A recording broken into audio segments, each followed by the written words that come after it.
Hey, what's up, everybody? It is the Sports Ethos NBA show with Rick Kamla. As you can see, I'm not trying to promote my couch here, but I'm in my new apartment. The sound is better. Hopefully, it looks a little bit better. And soon, the Rick Kamla Museum will be displayed up behind me. It will have some attractive stuff to look at. Hey, what's up, man? Your boy has moved from Largo, Florida to Clearwater, Florida. I've been working all weekend on this show, on the move, and I'm very, very excited to be in my new stomping grounds here. It's a beautiful apartment complex, and so I'm happy. I'm geeked. We got a lot of fun stuff to talk about. Hey, we got my buddy coming up, the legendary Chris Marlowe. Yes! He is the TV voice of the Denver Nuggets on Altitude Sports. Awesome guy. The guy's a freaking legend, okay, athletically and broadcast-wise. He'll join us in, 17 minutes or something like that. So let's tell you about our amazing sponsor, Bet Online. Is the world's most trusted betting platform. Bet Online is your number one source for all the betting on the madness. Even if your bracket is busted, don't sweat it. Bet Online has more ways to stay into the action. And they've got live betting on every remaining tournament game. Obviously, now we're at the Final Four. We've got the largest selection of odds on everything from college basketball, Major League Baseball. Week 1 is now in the books. NHL, MMA, obviously the NBA. BetOnline continues to be your number one sports betting source for all of that and more. From every Cinderella story to every hat trick, BetOnline has you covered with odds, stats, and more for every game, every play, and every win. BetOnline. The game starts here. We begin the Sports Ethos NBA show with Rick Kamla talking about ding ding Sunday night at the fights, baby. Ron Holland had a dig down on the driving Naz Reid. Naz Reid was not happy with that dig down. It pissed him off. They went nose to nose. Dante DiVincenzo played the Charles Oakley card, the enforcer card, came in and bumped Holland, and it was on. And then you know who got into it, right? Beef Stew. Isaiah Stewart came over. Oh, look out. Beef Stew's throwing bows. He's pushing Dante DiVincenzo in the groinal area. What was that about, dude? So when Beef Stew comes, here comes trouble, baby. We already know this. So he's getting into it with Dante, shoving him in the nuts and all this kind of stuff. And then when Stewart started messing with Naz Reid and like getting up in his face and chin and throat area, Dante was like, hell no. And like kind of gave him, a football block or something. Dante, like he didn't take a bite out of Isaiah Stewart. It would take, like heavy machinery to take a bite out of Isaiah Stewart. But I like it. He stood up for his teammate twice, once against Holland, once against Isaiah Stewart. And Naz Reid was on the ground in the middle of a mosh pit. Dude needed to be saved. Dante to the rescue, like any enforcer would. Of course, Dante DiVincenzo is the enforcer of the Minnesota Timberwolves. It wouldn't be Rudy Gobert, would it? This fight was so good that 2 coaches got involved and 2 coaches got ejected. JB Bickerstaff. He's so fiery. I think he was too fiery for Donovan Mitchell. I think he's like serious and a badass like his father, Bernie Bickerstaff, and Dom was like, yeah, I'm good. He needs a warmer, fuzzier, kinder, gentler. And Kenny Atkinson is that guy. He's got more bedside manner, I guess. JB this is what it is, okay? And some star players don't want to deal with that, okay? But JB Bickerstaff getting thrown out of this game. I love that. Pablo Prigioni, assistant coach with the Minnesota Timberwolves. I mean, this dude literally like went from playing to coaching. He'll be a head coach one day, in my opinion. Badass international player. Good backup NBA point guard, right? It never really popped for him in the NBA, but a solid player.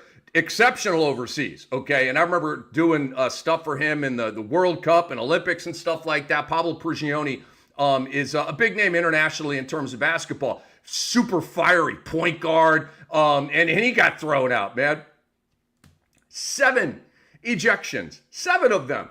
I don't know. I saw Kendrick Perkins. I just saw something on ESPN, a little blurb as I was getting ready. Like, do you guys like this? I love this. Are you guys, this is ugly. This is a horrible scene. This is terrible for the, stop it. Stop it. This is grown-ass men. Cup runneth over. Playoffs right around the corner. And if you don't like what went down between the Wolves and the Pistons, maybe hoops isn't your thing, okay? I freaking loved it. Nobody got swung on. Nobody got dropped. Nobody got hurt. No fans got hurt. It didn't turn into a Malice at the Palace, and we will never, ever, ever, ever, ever have another one of those, okay? Because everybody in the league knows that if you go Ben Wallace and Ron Artest and Jermaine O'Neal, you're going to get suspended for 30 games, and you're going to lose out on all that money. And these guys are too smart for that. They're too businessman for that, okay? It ain't going to happen. So I don't want, if I see a hot take artist on Twitter today, I'm going to blast off on that person, okay? This is not a malice. There will never, ever be another Malice at the Palace. I don't even think there will be anything that approaches that ever again in the NBA. They say, don't say always, don't say never. I'm going to say always and never on that. David Stern clobbered those guys and ruined fighting in the NBA forever. David Stern did that, and he has ruined fighting in the NBA forever. I saw Serge Ibaka go face-to-face with James Johnson, right? The MMA and karate, and nobody messes with James Johnson, right?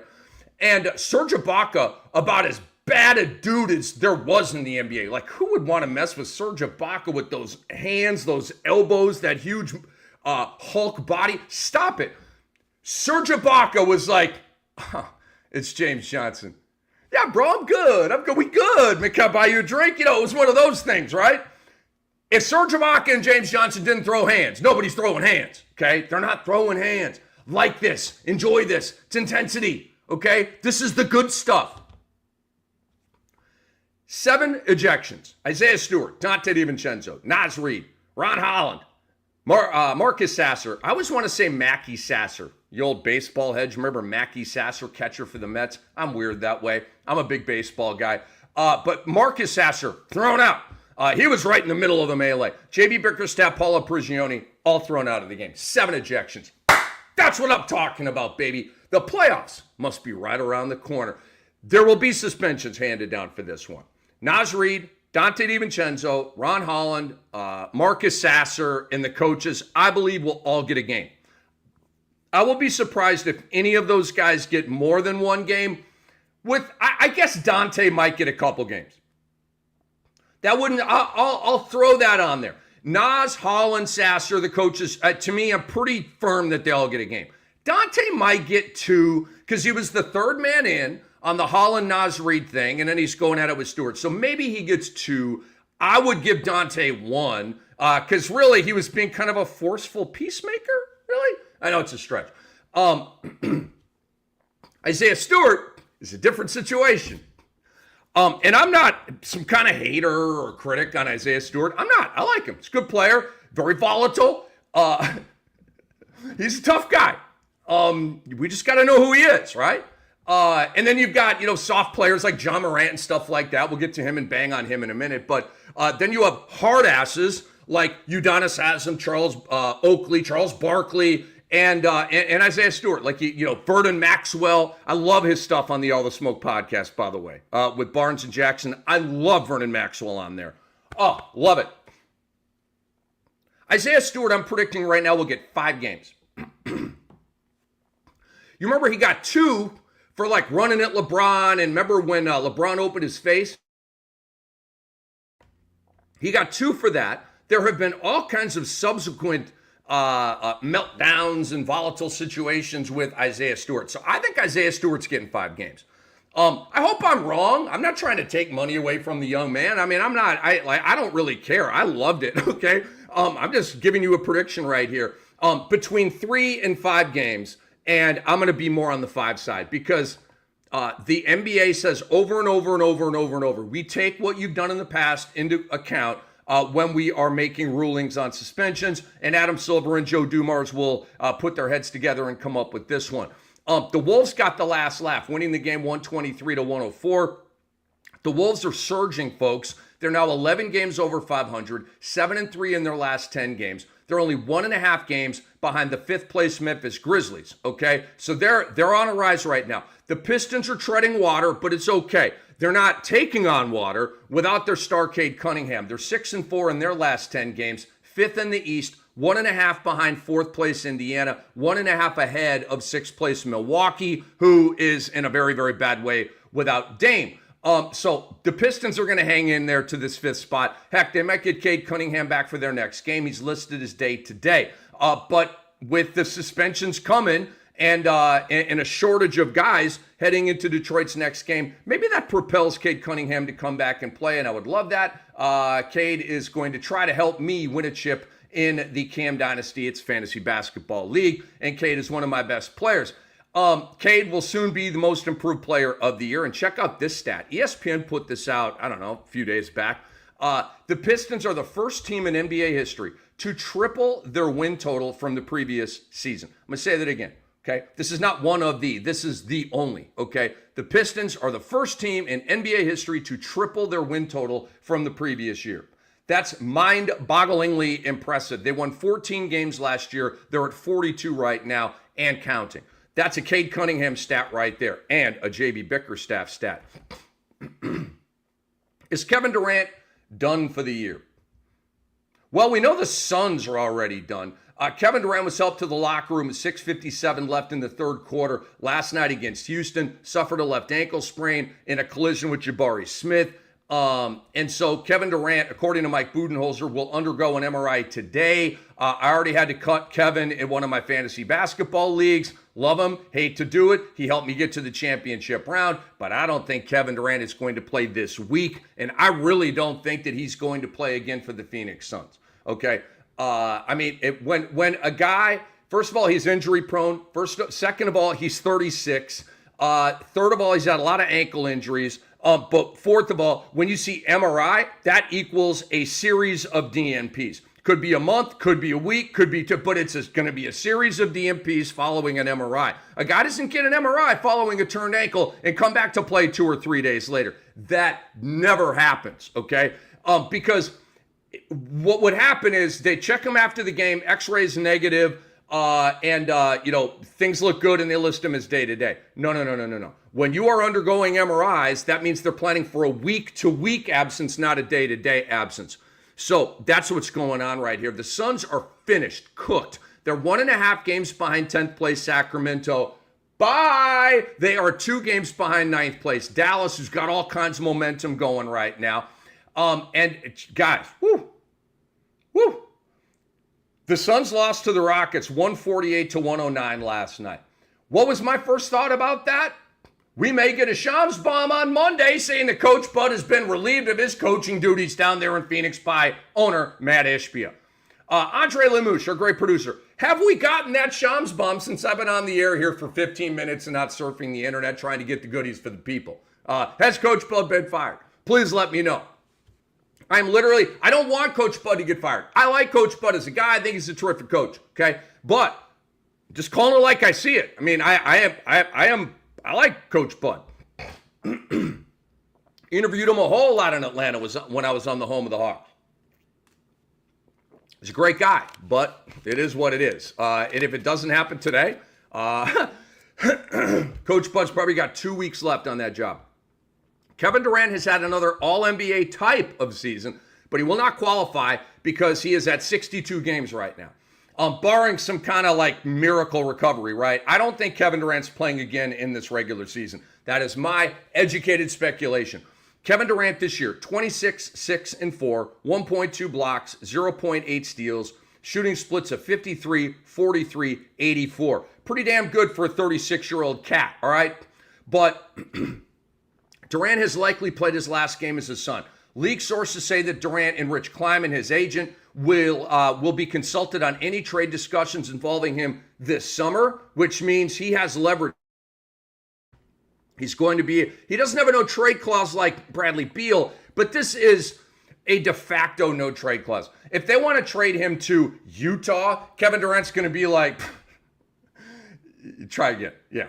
No, I don't want to go to Utah, right? But if it's Houston, Dallas, Miami, he'll go, okay? Kevin Durant has 1 season remaining on his contract, would be eligible to sign a 2-year, $122 million extension with any team that acquires him. And I think the top 3 teams are going to be Dallas, Houston, and Miami. I don't know how Miami gets him, but Miami needs him the most. I feel like the most realistic possibility is Dallas And I know Kevin Durant wants Houston, but I think Houston would be crazy to unload young talent and draft picks to help Phoenix bring on an injury-prone and aging Kevin Durant with a young team totally does not fit with the timeline of your team. No, Houston needs to stay on the OKC track and keep building that way and not try to cut corners here and go get Kevin Durant. Andre tells me that Coach Bud still has his job, so I'm happy for Coach Bud about that. The cameo of the week goes to Kevin Love.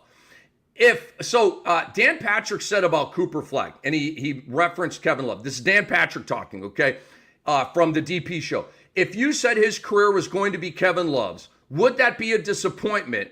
And it probably would be, okay? Kevin Love, quote, retweeted that and said, for those who will take this as a shot at me, I don't take it as such. I was pure skill and will. Cooper's far more talented than I ever was, and if he stays healthy, will have a far better career. He could very well have a statue by the time he's finished. I'm a huge fan. Bravo, Kevin Love. Bravo. In a day of gassed up, edgy, and frankly, childish and immature players, Kevin Love just agreed with Dan Patrick, who's a brilliant sports mind, obviously. But really, the bottom line is here, the huge compliment to Cooper Flag. And Kevin Love, a likely Hall of Famer, is saying that Cooper Flag is going to do more on the NBA hardwood than even I did, and I'm a likely Hall of Famer. More on that in a second, but it is time to welcome in a legend to the Sports Ethos NBA show with Rick Kamla, and his name is Chris Marlowe. He is the TV play-by-play man of the Denver Nuggets on Altitude Sports, and there is the legendary Chris Marlowe. What's up, my friend? Welcome to my podcast. How you doing? Well, it's great to be on. I haven't heard from you for a while. I was getting nervous that you'd forgotten about my Denver Nuggets. Yeah, you're not on the Serbian bus anymore, but maybe you want to climb back on? Well, yeah, I never really got off. So I have Chris. Look, let's go there for a second. I want to talk a lot about Jokic, but let's go there for a second. I have on this show and other shows and radio hits and this kind of thing.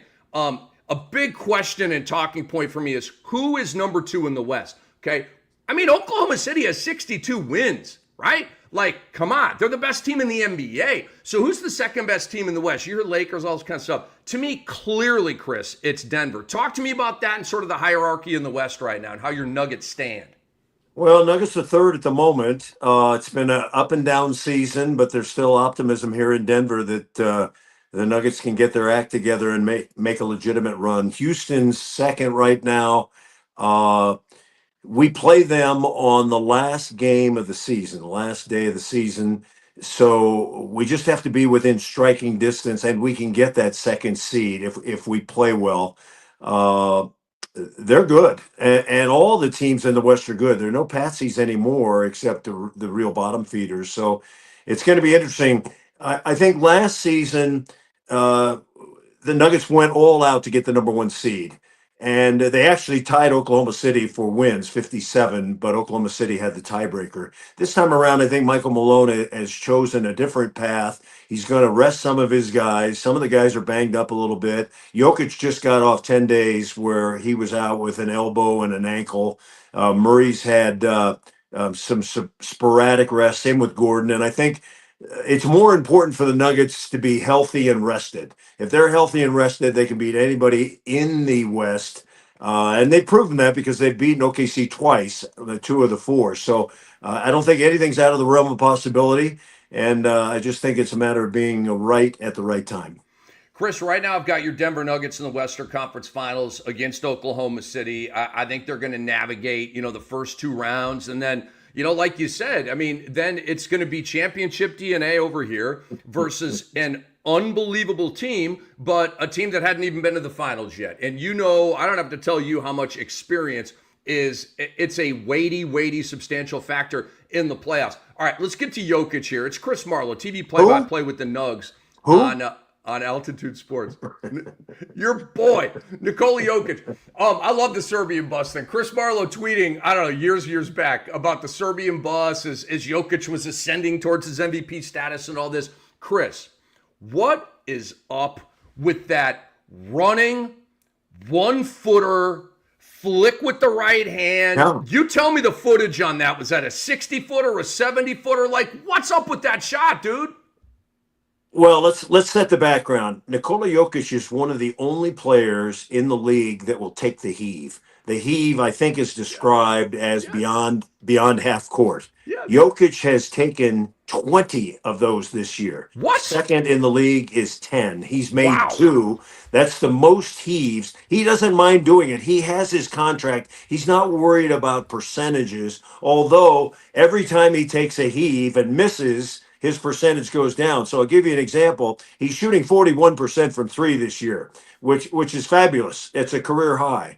But if you took out the 20 heaves, I did the math, he'd be at 43.5%, which would be third in the league. Wow. So you look at his numbers this year, and I know we'll get into the MVP talk a little bit, and Shai Gilgeous-Alexander, he's having a great year. But Jokic is top three in points, top three in rebounds, top three in assists, top three in steals.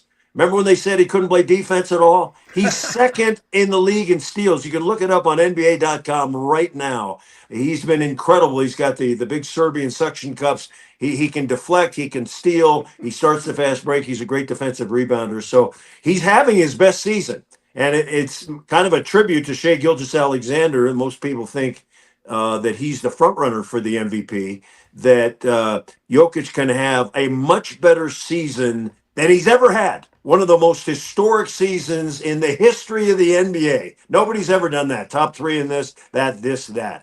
And he might not win the MVP. So it's been an incredible run for him. Chris Marlowe, I can only speak for myself, but I will in a little way speak for the talking heads. I'm not getting a voter fatigue vibe this year. I'm not really seeing it on Twitter. I'm not seeing it on ESPN. What I think is going on here, and I have SGA for MVP over Jokic by about a half an inch here, Chris. The reason is Jokic clearly has him beat. Everybody beat statistically. This is one of the best stat seasons in NBA history. SGA and OKC are up 15 and a half games over Nikola Jokic right now, and like the rest of the league and stuff like that too. So I just think that's monumental. You know, SJ's having a Michael Jordan-esque stat line with the leading the league in scoring and the 6 rebounds, 5 assists, the 1 block, the 2 steals, all that kind of stuff. That's a Jordan-esque stat line, as you know. So I just think that the separation in the standings between SGA, OKC, and the rest of the West is a huge factor here. Well, the fact that OKC is playing so well and they've won over 60 games is a factor. But I believe it was 2 years ago during the championship run, Jokic and the Nuggets had a better record than Philadelphia, and they gave the MVP to Joel Embiid. So I don't think just winning games is the entire stat. I certainly think that OKC is the deeper team.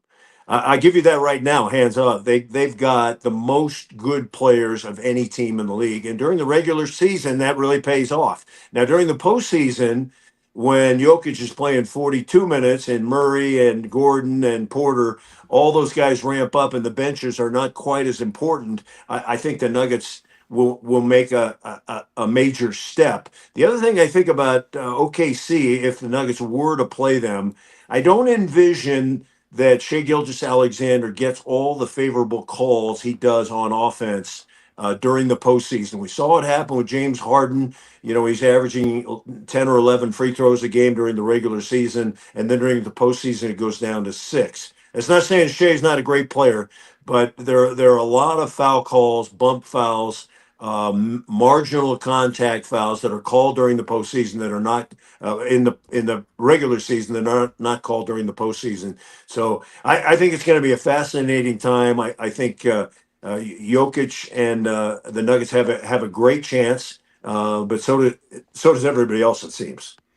Great point, man. Great point. I want to go back to Nikola Jokic here, Chris Marlowe, TV play-by-play for the Denver Nuggets on Altitude Sports, hanging out with Rick Kamla here on the Sports Ethos NBA show.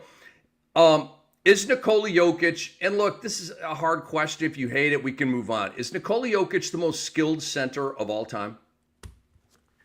I think if you're taking all the skills together for one player, the answer is probably yes. Mm-hmm. Kareem, obviously, Akeem Olajuwon. I mean, Jokic scores, he passes, he rebounds, he dribbles. There's no center in the history of the NBA that does what he does. Yes. Let's just put it that way. I mean, I saw Wilt play, I saw Kareem play. These guys score, rebound, assist, but nobody's bringing the ball up the court. Nobody's running the floor and leading the offense like a point guard. One other thing I'd like to say, I just want to go back for 1 second. By the Yeah. way, voter fatigue is the dumbest thing I've heard on the air by anybody when they say, "Well, I've got voter fatigue." Well, screw you and the horse you rode in on. I'm not kidding. That's just so dumb. If a guy's the best, if he's the MVP, you should give it to him. And I can see why people get upset. I don't think Nikola Jokic really cares, but people in Denver do, and people all over the world that care about Nikola Jokic does. He doesn't. He cares about his horses and he cares about his family and then the Nuggets and the MVP, probably in that order. But I think when people say, well, he doesn't care at all about the MVP, I don't think that's quite true. I think if you went up to him and you said, Nikola, would you rather have the MVP or you don't get the MVP? I think he'd say I'd rather have it and march into the pantheon. He's almost there. March into the pantheon of the greatest players of all time with 4 MVPs. Yeah, I mean, but if he doesn't win it, he's not going to lose sleep over it, and he's not going to pace the floors and wring his hands for 3 days. No, I will be doing that. I will be pacing the floor. I will be wringing my hands. How would our boy Scott Hastings take that if Yoke doesn't win MVP this year? Well, he's a huge Jokic fan. I mean, we all are in Denver. You can't find a Shea Gilgeous-Alexander fan here, but I understand. I understand why people vote for him. I mean, he's a fabulous player. We have trouble covering him. He's long. He's 6'6". He shoots. He can make threes now. He's a good defensive player. And their team has won over 60 games. So I think it's going to be. As Lee Corso used to say, it's going to be closer than people expect. I think there are going to be a lot of Jokic voters, the silent majority maybe, that come out. I think he's got a chance. I think it's probably 75-25 now that Shea Gilgeous-Alexander wins it. But I tell you what, if the Nuggets run the table last 7 games, they finish second. Jokic goes off. He's getting 30-point triple doubles. I think there's a shot. Leaving the possibility open, and I'm not mad at you at all. Chris Marlowe hanging out with Rick Kamla here on the Sports Ethos NBA show. So, Chris, let me ask you. Let's kind of dive into this team a little bit here. Talk about the Russell Westbrook effect. And by the way, I don't know if you were listening to me and Antonio Daniels on NBA radio, but we called it as soon as everything was going on with Russ and the Clippers. We were like, Denver, baby, and there hadn't even been reporting about that. And then, I don't know, some weeks later we find out. I mean, I loved the fit in the summer. The results have been largely what I expected. Talk to me about the Westbrook impact. Well, it's been interesting because he wanted to come to Denver, and I wasn't sure there was that kind of interest. But then all of a sudden, Nikola Jokic stepped up and said, I would like him on the team.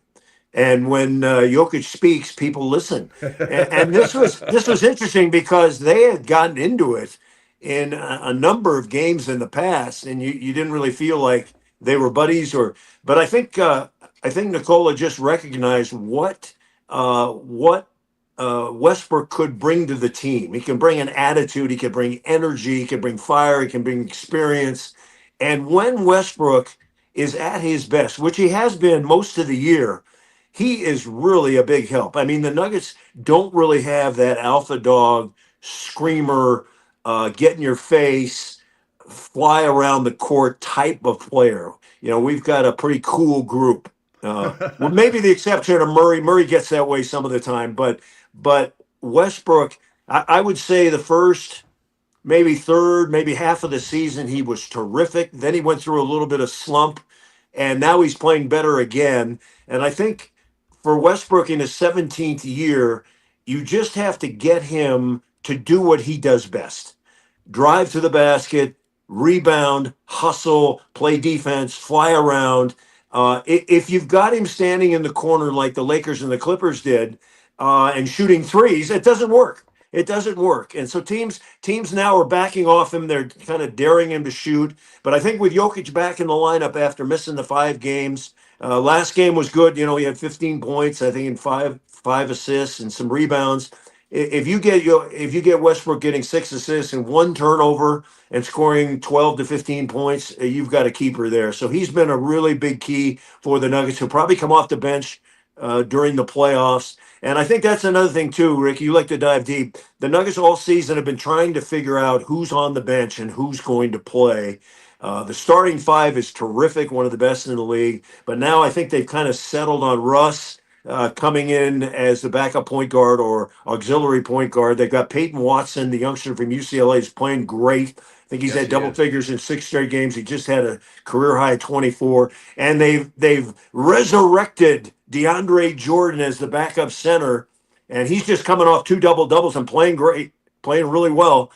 Gives them rebounding and shot blocking. So I think those are the 8 guys you're going to see in the playoffs for the Denver Nuggets. You made a great point earlier about the overall depth of OKC and how when/if they play in the West Finals, that won't matter as much as it does. Because right now, I mean, Daigneault is just pushing all these buttons, right? Okay, we don't have Chet tonight. We'll start Case and Wallace. No problem. Oh, we don't have Hartenstein tonight? All right, we'll start Chet, and we'll move, Aaron Wiggins into the starting lineup, right? Like, he's just got it all figured out, and I love it. I also, I've been noticing that too. There's going to be a nice 8-man rotation for Denver in the postseason with Watson, Westbrook, and either Zeke Naji or a DeAndre Jordan, obviously with the terrific starting 5. So, Chris Marlowe, next question. Let me get one thing in. One thing in before you get that next question. One thing I wanted to mention on your show, since it's so popular around the country, people forget that the Nuggets' #1 draft pick, Deron Holmes, tore up his knee or tore his Achilles at the start of the season. 6'10", 225, played for Dayton, averaged 20 and 10. You should see this guy's a magnificent athlete, shoots the ball. He would be in the rotation as an auxiliary big for the Denver Nuggets and would have really helped. He's healthy now. I think he could play in a pinch. I don't think he's going to, but next year Nuggets do not have a draft pick. He's gonna rehab, and I think he'll be an important part of this team going into the future. But it's just a shame we didn't get a chance to see him with this group. I think he would really aid in the on the pathway to the NBA championship. So what I like about him, the activity, the blocks, the steals, he can make threes. He's a very 20-25 type of player, very versatile, plays multiple positions, guards multiple positions. He's athletic, he can run. Yeah. I was a fan. I thought that was one of my favorite picks of the first round by the Nugs, was Deron Holmes. And, then in the summer league blows the tire. It's like, Yeah, I really wanted to see him. Really frustrating.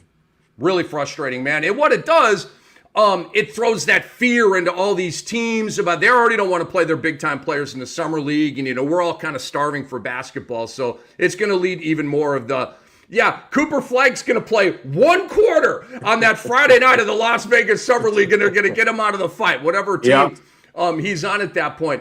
So, Chris, again, going back to conversations that I had with Antonio Daniels on NBA radio. Yeah. So let me unpack, and obviously you were here for all of this and followed this all from a front row seat. Calvin Booth at his exit presser after last year was really Luke cold about bringing back KCP and about the market's going to be the market, and he played the Christian Brown card, that we feel like he's ready to go and this kind of thing. Yeah. And I was like, wow, usually when you want to keep a guy, you're throwing truckloads of flowers on that guy, even if it's unrealistic to keep him, right? And so I was like, damn, Calvin.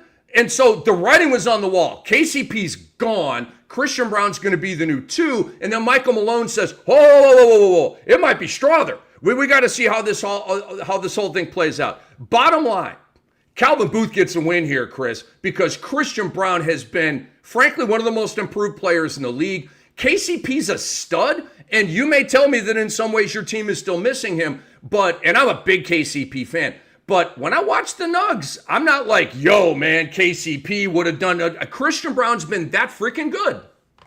Wow, there's a lot there. Let's start with KCP. So they got to make a decision to whether to keep him. He goes on the open market, and I don't have the numbers with me. Maybe you do. I think they offered him like 15 million a year, 20 million a year. Orlando just no, like 22, 23. Yeah, it was a Godfather offer, and the Nuggets were up against the salary cap, and just I think they offered him as much as they could offer in that position at that time. And it was relatively understood. They wanted to keep him. They would have loved to keep him. He was one of the greatest teammates that the Nuggets have ever had. And although Christian Brown is playing great, I love this kid.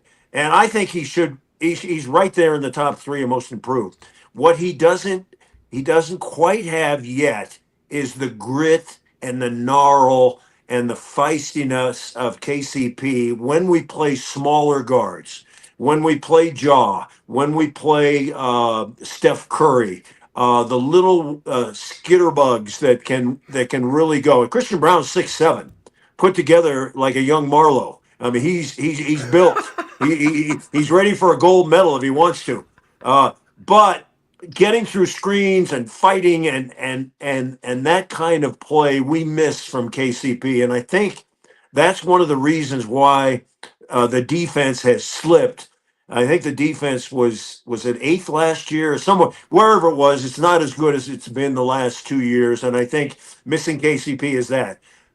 Offensively, Christian Brown is better than KCP. He's shooting nearly 40% now. He's a great finisher. He leads the entire NBA in fast break points, more than Giannis, more than anybody. And I did not know that. Yeah, and he's getting better. He's getting Chris, better all the time. Hold on a second. Hold on. Whoa. Yeah. I got a lot of stats in this brain right here. Are you telling Christian Brown leads the NBA in fast break points? In fast break points per game. Dude, you got the 20 heaves for Jokic. You got that stat right. This is amazing. Well, if you want stats, tell your producer to call me. I got some good stuff in the Marlowe Palace here.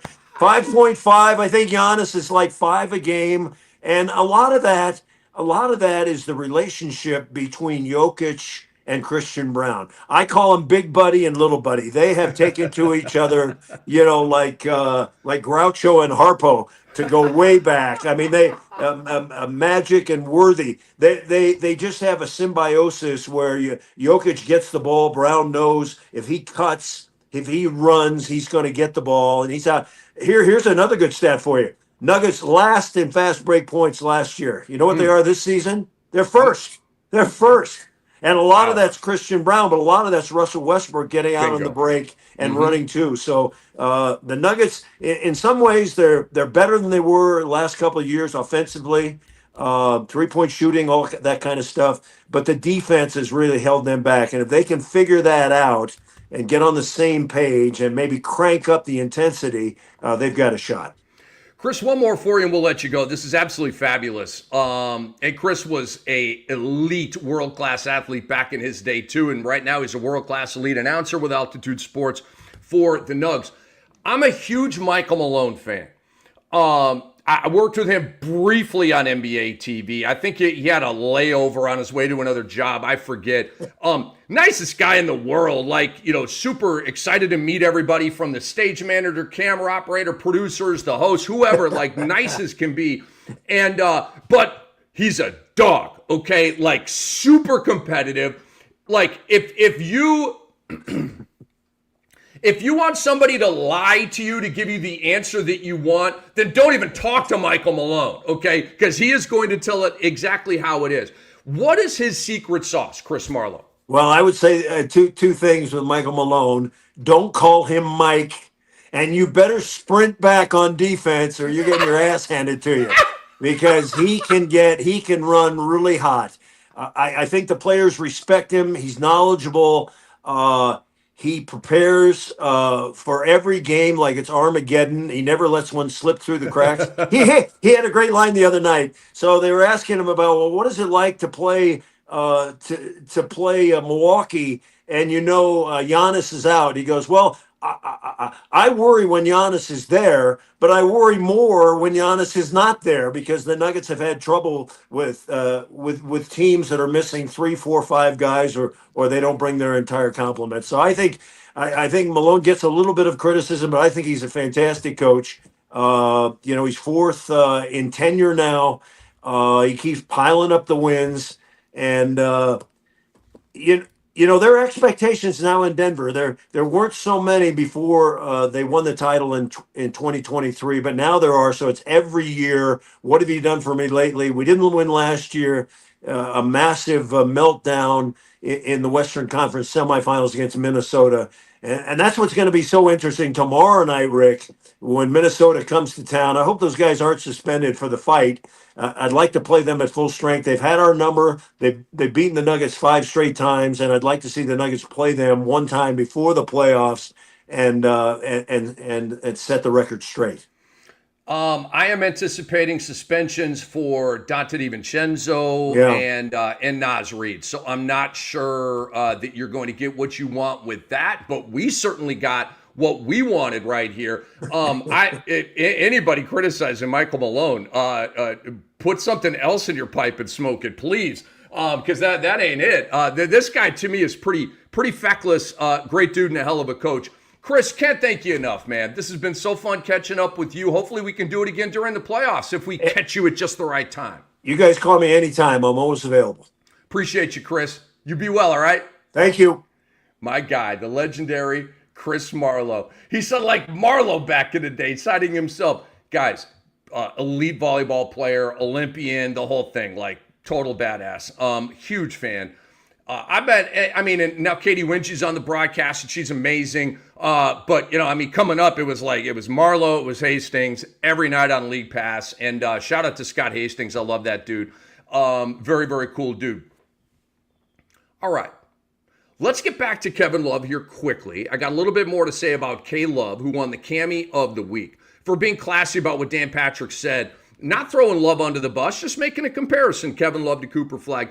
And Kevin Love probably saw a lot of people on Twitter being like, bro, Dan Patrick's crushing you. And so he put out a very, very classy response to that, basically dapping up Cooper Flagg and saying he's going to be a better NBA player than me, okay? Is Kevin Love a Hall of Famer? I took a look at this. I'm a Hall of Fame analyst, I will say. I think it's pretty self-aggrandizing to throw around the E word, but I used to host events and I study resumes. I've studied every resume of every Hall of Famer. And so, this is one of my wheelhouses, right? Hall of Fame stuff. Kevin Love is going to be a Hall of Famer, but let me get into it, okay? He's a champion, huge. If he did not have this championship, the percentages would drop significantly to me. But he's a champion, 5-time All-Star, 2-time All-NBA. Those are like the minimums, okay? Like if you're a 4-time All-Star, 3-time All-Star, it's going to be tough. 5 is like that lowest number. That's kind of the floor for All-Stars for Hall of Famers. 2 All-NBA, again, kind of the floor. Like if you've got 1, it's like you had 1.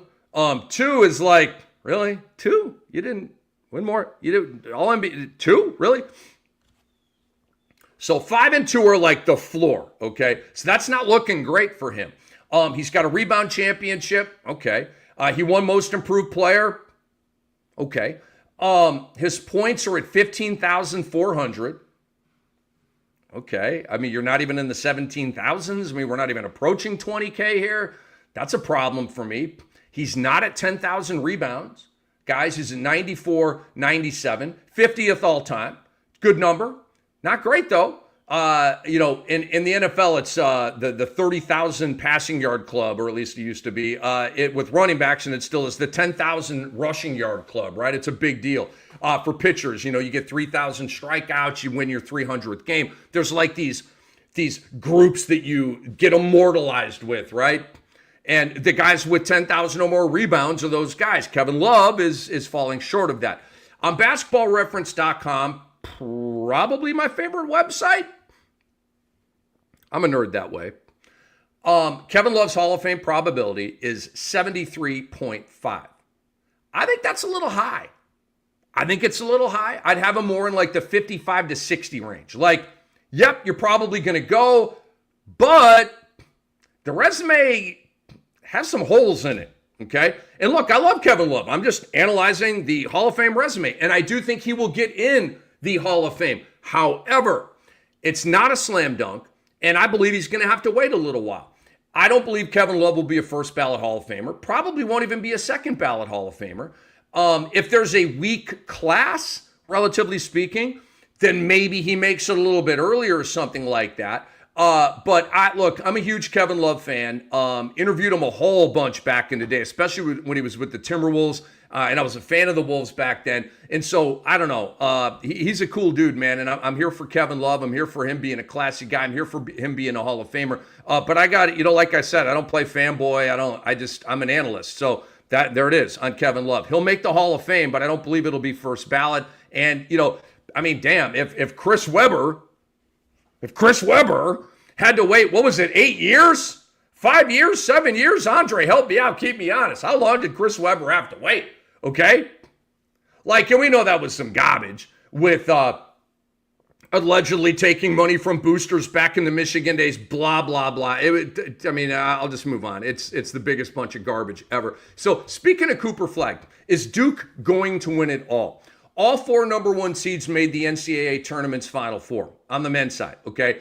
Duke will play Houston. I believe Duke will win that game. Florida will play Auburn in an SEC eruption, and I'm going to rock with my guy Bruce Pearl. Literally, I am playing the fan card on that. I know Florida is bad to the bone. Auburn is too, but I worked with Bruce Pearl at NBA TV on a couple of draft nights. I love Bruce Pearl. I loved him getting blue on the desk during the SEC tournament, saying something that he shouldn't have said, saying something that made that broadcast less than G-rated, and I loved it.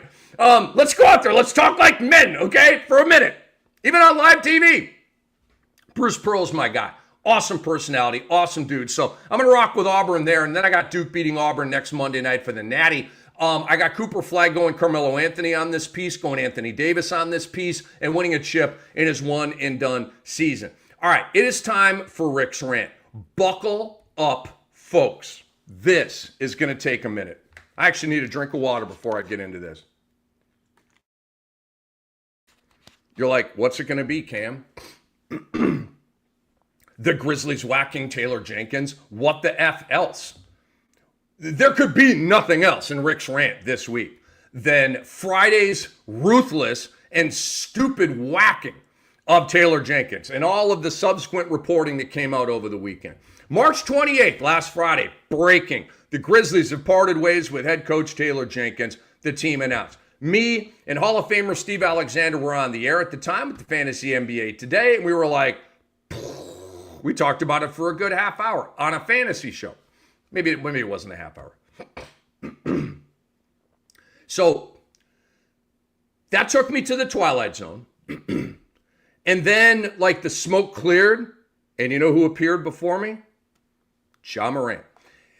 And I knew it within 5 to 10 minutes of getting the report that Taylor Jenkins was fired. There's no reporting about this. All we know is that Memphis and Taylor Jenkins have parted ways. That's all we knew. And I told Dr. Ray last Friday, Ja Morant is behind this. And I am predicting right now that Ja Morant will play in Memphis' next game. I didn't even know when it was at the time. It happened to be the next day, Saturday, at home against the Los Angeles Lakers. And so I said, Ja Morant's going to play in that game. He's been boycotting Taylor Jenkins. This is a coach killer scenario. And Ja Morant's the reason that they blew out Taylor Jenkins. And Ja Morant's going to come back to work on Saturday against the LA Lakers. And it has nothing to do with this injury. It has nothing to do with LeBron James. It has everything to do with him boycotting Taylor Jenkins, okay? And doing whatever he could, player empowerment-wise, to get him whacked. And it worked. He got him whacked, okay? And then we see, I laughed. Obviously, I'm in all these fantasy leagues trying to win championships, so I'm checking news on the hour. And I see Ja Morant. This was on Friday after the Taylor Jenkins fired, Friday afternoon. And I see Ja Morant, questionable for said. And usually they had been ruling him out the day before that next game. But they called him questionable. I said, hot damn, Cam is right again. He played on Saturday night. And then you see, upgraded and available and starting and flirting with a triple-double and all that kind of stuff. Another win for your boy Cam. I know this league, folks. I understand the Ja Morant, you got to appease your best player thing, okay? But like to whack Taylor Jenkins over it when the star player is as soft as Ja Morant is? Like if Ja Morant were Anthony Edwards, playing through illness, playing through injury, playing with okay? Not hiding from stuff, okay? Not toting guns and doing all that bull crap, okay? If Anthony Edwards, I would whack my coach for Anthony Edwards. I'm not whacking my coach for Ja Morant, who plays half the games. You got me effed up with that.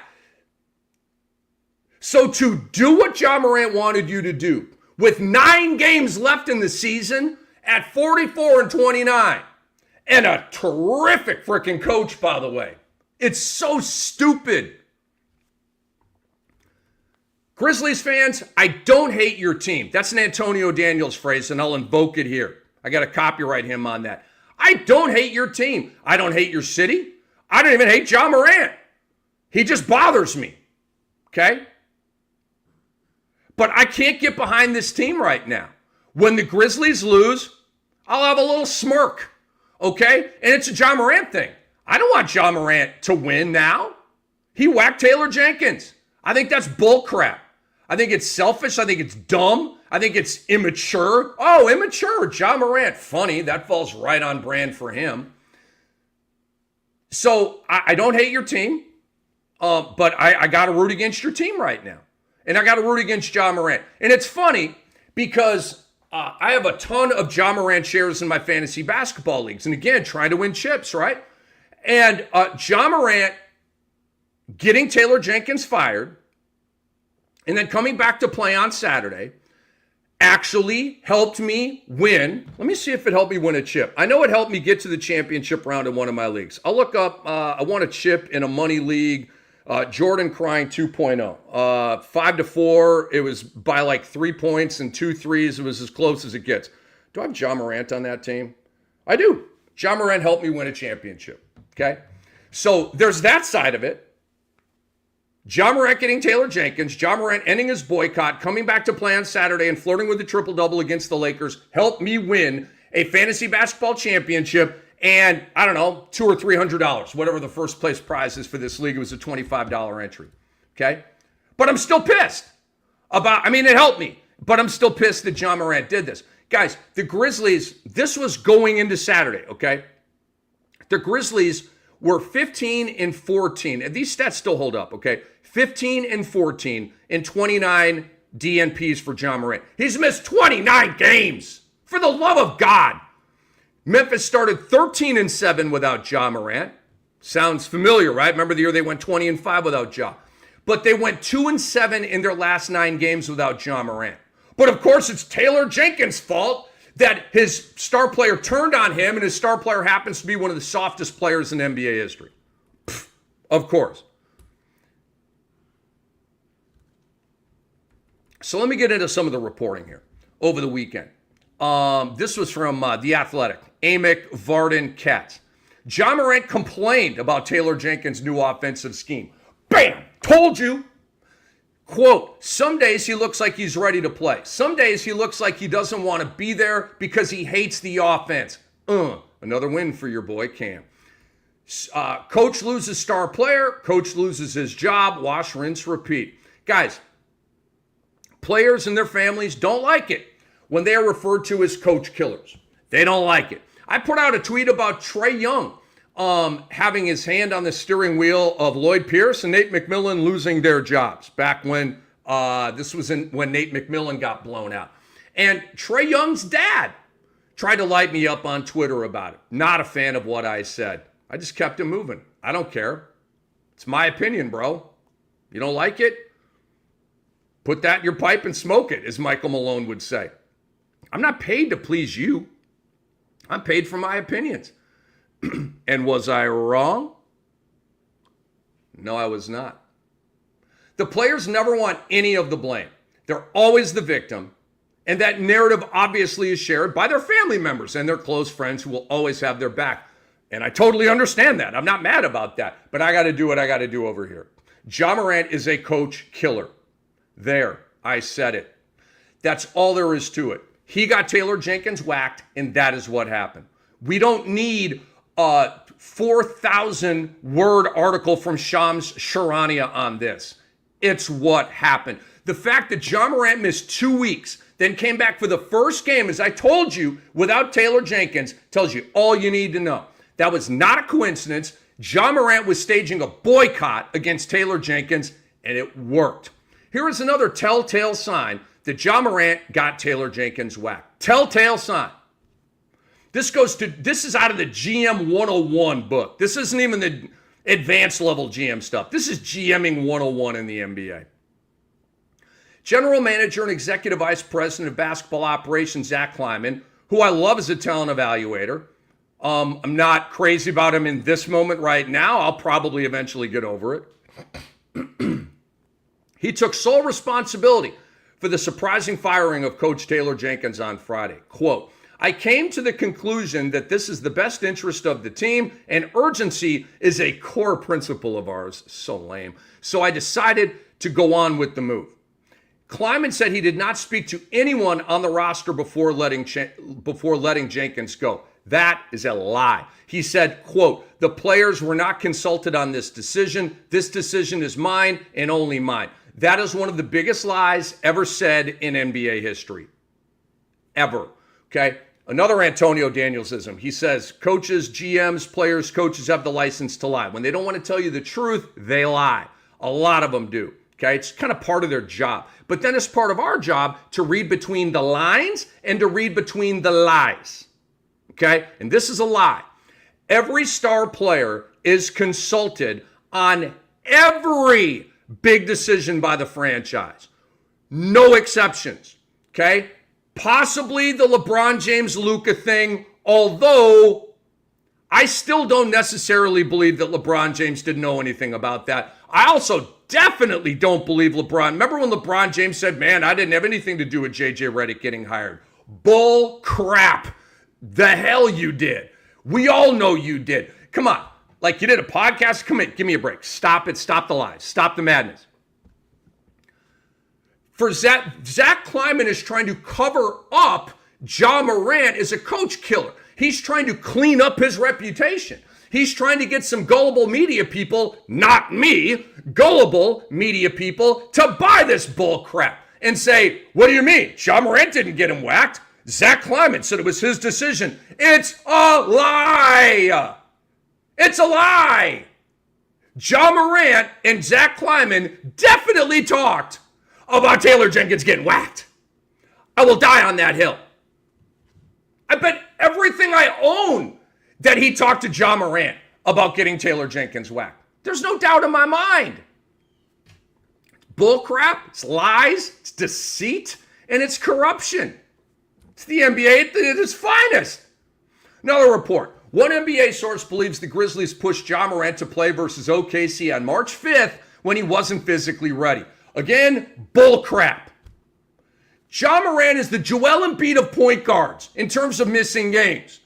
Charles Barkley once upon a time called Vince Carter half man, half a season because Vince was in a period where he was missing a bunch of games. Okay? Half man, half a season. It's Ja Morant. I wish I could give Joel Embiid half man, half a season. I can't even give him half a season. But I can give Ja Morant half a season. He's like, yeah, what am I about? 40 games? Yeah, I'm good. Let's kick back here. Let's go on the injured list. Let's get a coach fired. Yeah, let's do all that. Yep. Jimmy Butler is always the victim. Ja Morant is always the victim. Star players are always the victim. It's never their fault. Ja Morant is soft. He's enabled. He's entitled. He's empowered. And now it's clear to me that he runs the Memphis Grizzlies. It is not their owner. It is not Zach Kleiman. It is Ja Morant. They handed the steering wheel over to Ja Morant. An anonymous league source on the firing of Taylor Jenkins to Michael Cole, who covers the Grizzlies. Zach Kleiman blamed Taylor. Taylor blamed Zach. No one takes accountability for absolutely anything, okay? Who blamed who for what? The Grizzlies have overachieved ever since Taylor Jenkins took over. What expectations did they fail to meet? Oh, they sucked last year? Let's go talk to John Morant. How many games did he play last year? How many games did Jaren Jackson Jr. play? How many games did Desmond Bane play? Guys, last year, as you remember, was a revolving door of G-Leaguers on the Memphis Grizzlies. But Taylor Jenkins is culpable for that shit show? Are you serious right now? This is ownership and GM malpractice. Give me a break. What you do with last year, you wad it up and you throw it in the garbage and you move on, because it was just that year where you got hit with all those injuries, man.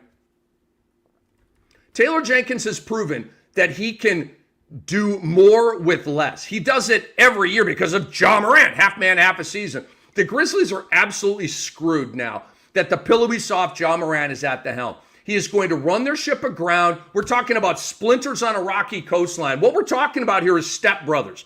Remember when Will Ferrell and John C. Reilly are on the boat and they're rapping and stuff, and they forgot to drive the boat, and the boat went into an island and it ruined Dad's boat? Remember that? That's Ja Morant. That's Captain Morant. He's running your ship right into the ground, and you're going to sink, and hopefully you have some life jackets, okay, so you can make it to shore. Right now, the Grizzlies and Lakers are 4-5 in the West. The Lakers hold home court advantage by 1 game over Memphis. Golden State is 1 game behind the Grizzlies in hard charging. Ja came back with 22, 8, and 10. Didn't shoot well. Eye roll. He almost never does. In his return on Saturday. Guys, memo for you. The Lakers will beat Memphis. The Dubs would beat Memphis. And if Memphis falls to the 6th seed, well, then they're going to lose to either Houston or Denver. One and done for Ja Morant's Grizzlies in the first round. I wish good luck to Tuomas Iasalo. I hope I'm saying his name right there. Offensive mastermind. Andre's guy. Andre called that he would get the job, and he did. Well done, Andre Lemouche. Tomas Isalo is now Ja Morant's newest employee. Okay, do whatever he says, Tomas. Do whatever he says, or you'll be looking for a new job soon, just like your boy Taylor Jenkins. Iasolo was named the 2024 Euro Cup Coach of the Year, so he's a coaching hotshot. But we'll see what he can do in the NBA. What's next for Taylor Jenkins, folks? Taylor Jenkins is going to have a job soon after the coaching carousel begins at the end of the season. All right? There could be numerous teams, 8 of them in the Taylor Jenkins sweepstakes. 8 teams I got, and I'll run them down for you in just a second. 8-year wait, by the way, on Chris Webber. 8 years. Garbage. Still pissed about that. Speaking of 8 teams. Possibly. Some of these teams have a coach right now, okay? So I'm going to break it down for you. There could be 8 teams in the Taylor Jenkins sweepstakes. And heck, there could be others that maybe a move happens that I didn't anticipate. Sacramento. Doug Christie's doing a good job, but is he the guy long term? I guess I saw a tweet from the great Aaron Brewski that there's already rumblings around the Sacramento media that maybe, just maybe, Taylor Jenkins would look good in that spot. I'm going to check up on that one because I'm boys with Doug Christie. So I'd like to see Doug keep that job. Just mentioning it as a possibility. The Phoenix Suns. Hey, Andre, has Coach Bud been whacked yet? After losing by 855 points yesterday to Houston, does Coach Bud still have his job? Well, if Coach Bud still has his job, as soon as the season is over, I believe on that salty Monday. I hate the Black Monday thing. I hate that phrase. They use it in the NFLs. I don't know what else to use, though. That day after the regular season where coaches get blown out all around the league. Okay, let's call it that day. Coach Bud's getting blown out. Maybe Taylor Jenkins is going there. Chauncey Billups in Portland, right? Is he going to be back? I don't know. Joe Cronin's got a decision to make. They're not tanking, but they're also not making the play-in tournament. But it has been fun over the last couple of months, the winning and the performances, the Denny Abdia of it all. Maybe it's Portland. Maybe they move on from Chauncey. But Chauncey's my guy, by the way. I hope Chauncey keeps that job if he wants it. Okay, just mentioning it. He's not locked in to the Portland job next year. San Antonio Spurs. Greg Popovich had a stroke. God bless him. Pop, we love you, man. Mitch Johnson, the interim coach, doing a good job. I mean, they were in it when they had Wemby and Fox, and now they don't, and so it's kind of weird. And so is Mitch Johnson going to be the guy? Is Greg Popovich going to come back from this serious health situation? I don't know. And I'll more on that in a moment. The Pelicans, are they really locked in with Willie Green? I mean, it all comes down to the health of Zion, but I'll just say this way. I like Willie Green. It would not surprise me if David Griffin was like, yeah, we gave it a shot with Willie Green and we're ready to move on to something else. That would not surprise me, okay? Not trying to get anybody, out of a job here. Just we're talking the coaching carousel here. I don't think Willie Green is on super solid footing with that team. Maybe that's just me. Washington, Brian O'Keefe. Maybe they're like, all right, you shepherded us through, the tank and stuff, and maybe they get Cooper Flagg. Boom, we're ready to go win. Maybe then they want a more like ready to win now coach. I don't know. Toronto, Darko Rajakovic. Again, seems like a nice guy. Like they have not been trying to win for 2 years now, both years when he's been the coach. So I'd like to see him emerge from the wreckage with a win now sort of approach and see if Darko can actually coach the team. All of that leads to, is he super stable there? I don't know. And then Milwaukee, okay, with Doc Rivers. Do I think Doc Rivers should be fired? No. Would I fire Doc Rivers? No. But Doc Rivers has been fired before. Doc Rivers has been fired before when I didn't think he should be fired before. So if Milwaukee loses in the first round of the playoffs, they might fire Doc Rivers. It'd be a stupid-ass move, but they might do it, okay? Just saying. 8 possible spots. I'm going to get on the record right now with my prediction. I predict that the San Antonio Spurs will be the next team for Taylor Jenkins. Okay. And I say this with all due respect to Greg Popovich and love. Okay. I love Pop. I want him to coach again. But I don't know. I just don't know if his health is going to allow him to come back and coach. I certainly hope it does. Okay. And then Mitch Johnson, interim coach. God bless him. Been grinding and doing a good job. And he's fiery with the refs, which I always like. But Taylor Jenkins has ties to the organization. Taylor Jenkins is going to do more on that sideline than Mitch Johnson. I'm sorry. He just is, okay? Jenkins started his coaching career with the San Antonio Spurs, working with the development league, Austin Toros. I remember flying down to Austin to call an Austin Toros playoff game back in the day for NBA TV. Went out after the game and met one of my dear friends to this day, Eric Chenoweth, former Kansas big man. Yeah, that was a great day. That was a great little trip down to Austin. I love Austin. Live music, capital of the world. It's my kind of thing. So he started with the Austin Toros as an assistant coach.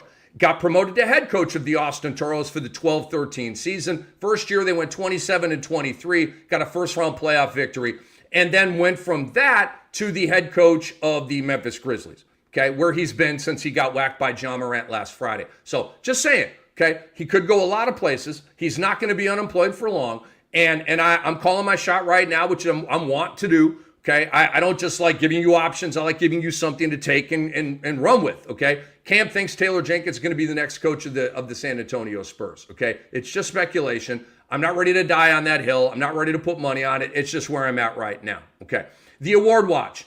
It's locked in, folks. I'm not going to spend much time on this. MVP is SGA, 15 and a half games ahead of Denver. I'm sorry, Chris Marlowe. I'm sorry, Serbian bussers. I'm sorry. I love Jokic. Love what he's doing this year. It's SGA's year, and there's no voter fatigue in that at all. It's the stats and the bulge in the standings. DPOY is Dyson Daniels. Sixth man of the year is Malik Beasley. Rookie of the year is Stephon Castle. Coach of the year is Kenny Atkinson. And the most improved player is Cade Cunningham.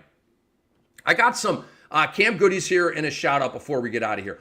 I got some Cam goodies on Russell Westbrook. He recently passed Oscar Robertson for 8th on the NBA's all-time assist list. He now ranks in the top 20 all-time in points, assists, and steals. The only other guy to do that is LeBron James.